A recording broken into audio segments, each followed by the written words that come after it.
It sucks that our show today can't just be about Gino Odjick's legacy in Vancouver. Over the weekend, as everybody knows by now, Gino Odjick passed away at the age of 52.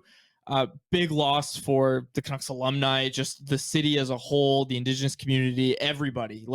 Gino, the thing about Gino was that everybody seems to have a story about how Gino impacted them, whether it just be as simple as, hey, I watched him on TV. I was at the Coliseum and felt the chills down my spine when we started chanting Gino because there was a questionable hit in the corner while Gino's even sitting on the bench and that happened.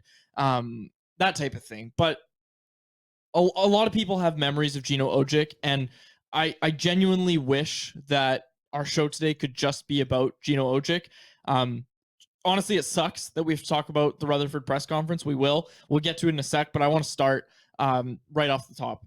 Gino Odjick is what I want to talk about. Yeah, I mean, all the stories about Gino are followed by somebody talking about a smile, and that's the exact same story that I have about Gino. Is listen, Gino was at, I don't want to say every home game, It but was almost every home game. I would say, like, that's the thing. You might have missed one or two here, but I can remember, like, I just saw him 2 weeks ago in the elevator, and it's a story where it made everyone smile. Where it's like we're all waiting for the elevator after the game, all the media members, and Gino's there, and he's laughing. And he's like, we're all about to like get in at the same time, and he looks, and it's pretty crowded. He's like, you guys are more important than me. And it just like throws us through, and it's just like, I wasn't alive for the heyday of when, Gino was doing what he was doing on the ice, but you just watch some of these videos of like the Coliseum reacting and some of these incredible stories about a guy who, listen, he fought very hard for a long time, and it's a very unfortunate situation to lose anybody. But I tell you what, this guy, like, when you look at life and you're gone, like, you look back at a legacy of a person, and this guy's legacy is incredible. What he means to a lot of people, whether it be in the Indigenous community or just Canucks fans or the hockey world, everything. Like, you're not going to hear a bad word about Gino Odjick unless you fought him. Unless you fought Gino, then maybe. Well, Ty Domi, but even then, yeah, like a lot of these guys are coming out and saying, all the respect in the world for Gino. So even the guys that fought him, you see these videos. You saw that brawl against St. Louis where his shirt comes off. Like, you don't think those guys had respect for what Gino was doing? Yeah. Like even the guys that fought him have respect for Gino Odjick, the person. So I've been at Rogers Arena for some pretty incredible moments. I was there for Game 7 when the Canucks beat the Blackhawks. That was the loudest I think I've ever heard the arena, obviously.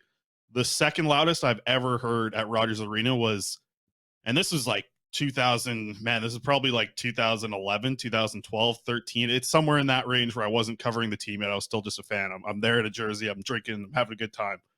And it was the first game where Gino came back to Rogers Arena and just kind of like waved at fans after he was going through some treatment. This is 10 years ago, right? This was the first time he was back at Rogers Arena, and they showed him up on the Jumbotron, and that rivaled how loud it was in Game 7 when the Canucks slayed the Dragon. That arena went wild, what he meant to so many fans.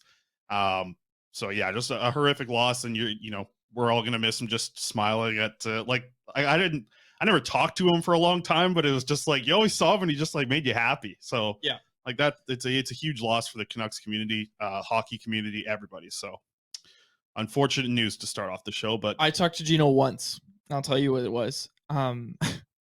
So we're at the buffet table ahead of a game, right? And I'm kind of zipping around before a game. I'm like buzzing around, and it was similar to the "you're more important than me" comment that he made about the elevator to you. We're at the buffet table and we kind of arrive at the table at the same time. And I was like, oh, after you. Like, I was like, go ahead. Like, I wasn't in that much of a rush. He was like, no, you need it more than I do. And I was like, all right, that was probably a comment about me being a little smaller than he is. Yeah, he probably thought you were in puberty still. Yeah. But yeah, he was like, you need it more than I do. And he was right. It was meatloaf. I loaded up on the meatloaf that night. But that was like my one conversation with Gino was that. And I just kind of laughed at that comment. And it was, a great memory. And again, like you, wasn't alive when he was playing, but everybody knows his impact in the city. And I just want to quickly plug Stanch. Wyatt wrote a really fantastic article over at CanucksArmy.com. Yeah, seen some stuff in the comments here as well. Sean comes in, says he Mhm. was such a nice guy off the ice, and on the ice he was a monster. So entertaining. So yeah, there's you're going to see a ton of stuff out there. I know the province has some stuff. The Athletic, obviously Canucks Army. There's a lot of stuff for stories about Gino. It's a huge loss for the organization, and like I said, the hockey world in general. And yeah, he'll be missed. Absolutely, he'll be missed.